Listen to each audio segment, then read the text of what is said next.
Hey everyone, welcome to Coloring with Glory.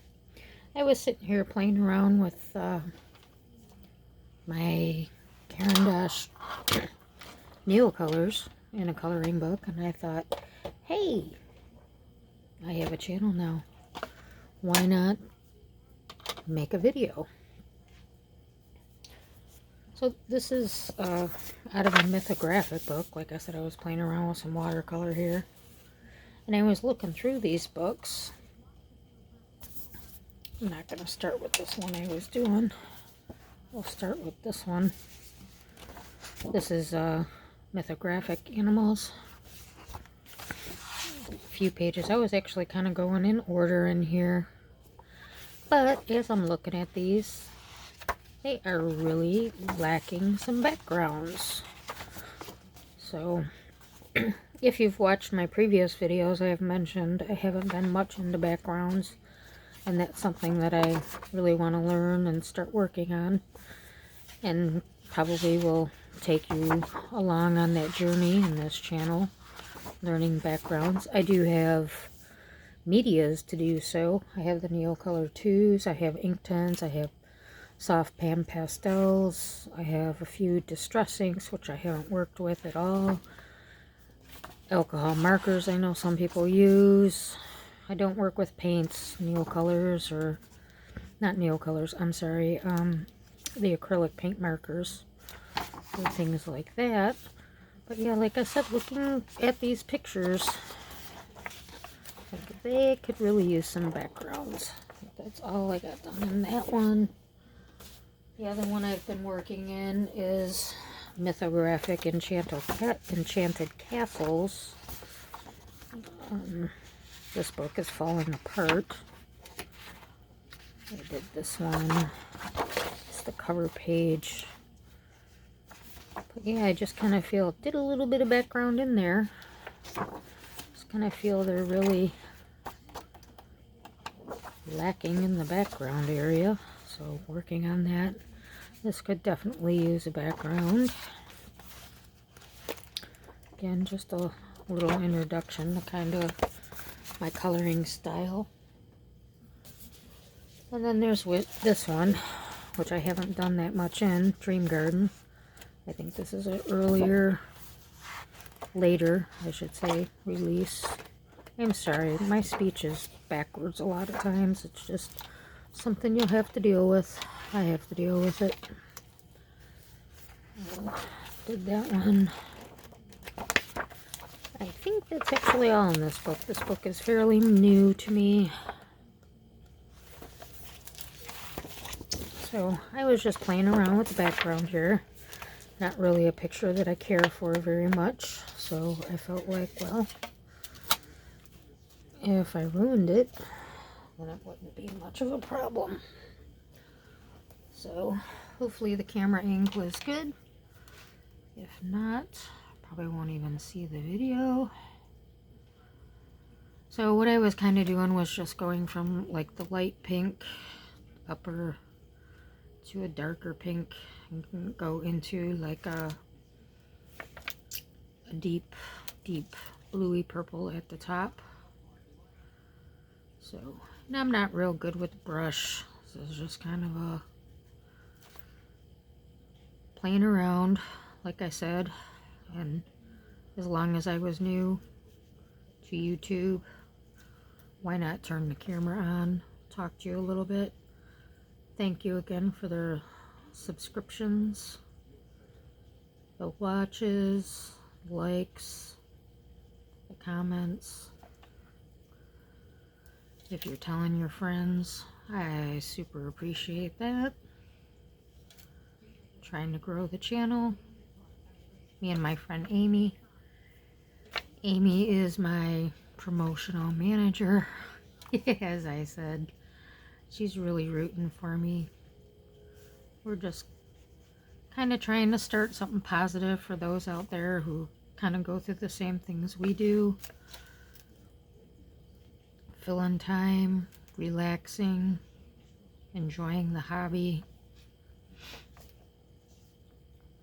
I think that's part of this thing right here. she's really in the backgrounds. So it's kind of interesting that I'm just learning them, and to me, I feel like she does a really good job at them. So as far as that goes, I feel like I'm learning the backgrounds from her. And hopefully we can all kind of learn together. Seems like you're either really good at them or really bad at them. I just never felt like the coloring book pages needed them. There was so much going on, and I was new to coloring, and I'm just coloring the page. Why do I have to add a background?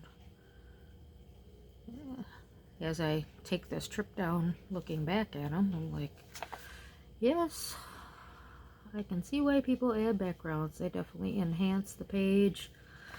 Some of the pages look like they're missing things without the background.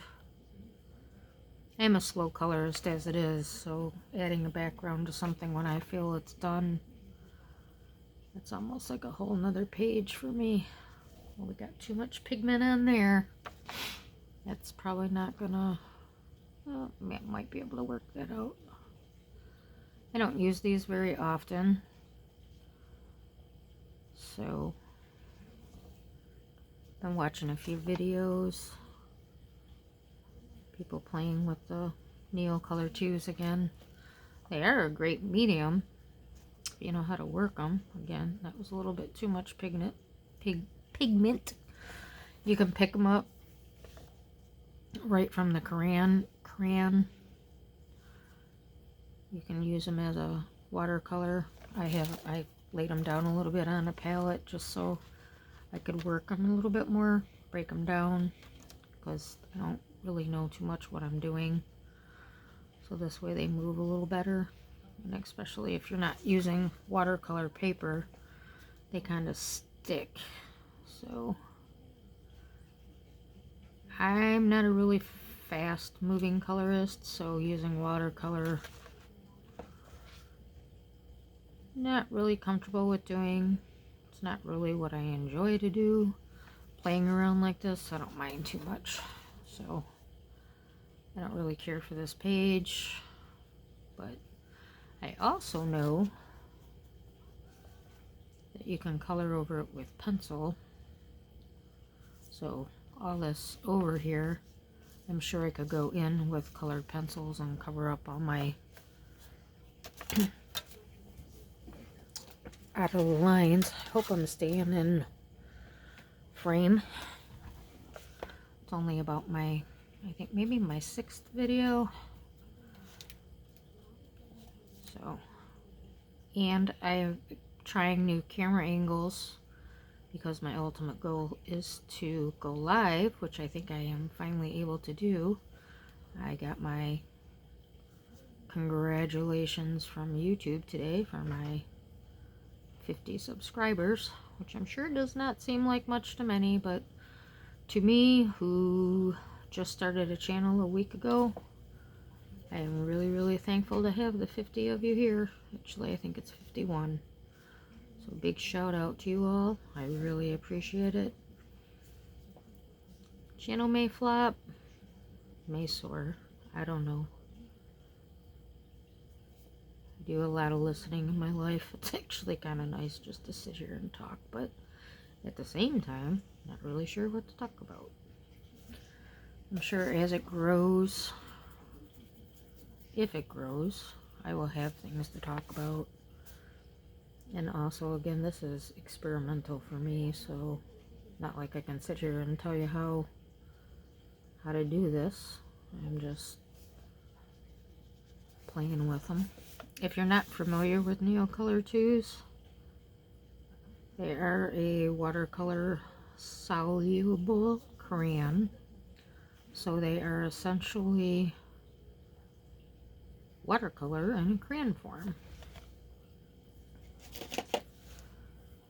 So you can use them, like I could color right on the page and use them, but you do get a lot more of, especially if you're not using watercolor paper, the pigment won't move. It'll suck into the paper. So that's why I thought I would use a palette here. Well, it doesn't look too horrible. And again, colored pencil goes over it quite well, so any areas that aren't blended well, you can bring in your pencils and blend this together. And I did see this on another channel today, and I wish I could credit the channel. I want to say it's Elm Colors. If anyone would like to know, I will definitely look up the video. I didn't even think about getting the name correct, but it was just a thought of mine, because I had been looking through these books recently.